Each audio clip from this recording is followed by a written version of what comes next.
Hello and welcome to my piano course. My name is Benedict, and in these first few videos I'm going to show you how to play the riff to John Lennon's Imagine exactly as it's played on the original recording. You don't need any musical knowledge to do this. You don't need to have touched a keyboard before. I'm going to tell you everything you need to know, and after a few videos and a little bit of practice you're going to be able to play this.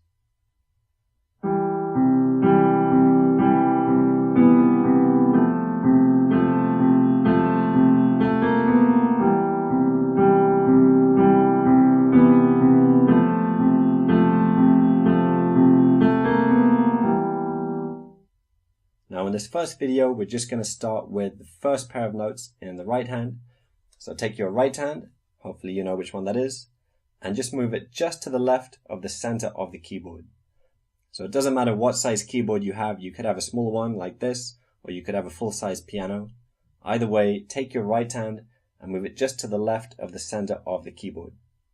And then you're going to put your right hand thumb on the white note just to the right of a group of two black notes. Now let's just double check that you have the right note, because obviously if you start with the wrong note, we're going to slip up fairly soon. So we're taking the group of two black notes to the left of the middle, so not this group of two but this one. And just double check that you have taken a group of two black notes by themselves, not a group of three like this. So you're going to take the group of two black notes to the left of the center of the keyboard and put your right hand thumb on the white note just to the right of those two black notes. And then we're going to add one more note to that.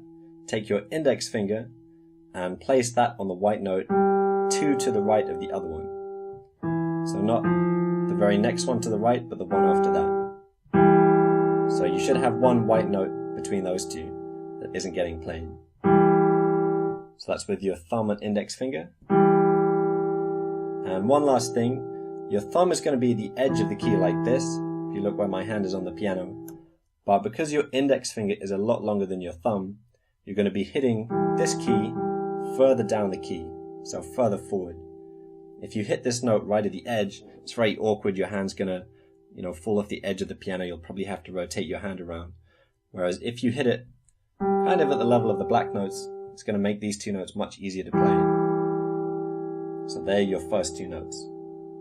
So before moving on to the next video, just practice playing those two notes, double checking that you have the right ones, and then taking your hand off the keyboard so you lose your place, and then see if you can find your place again. And if you do that a few times, hopefully you'll be able to do it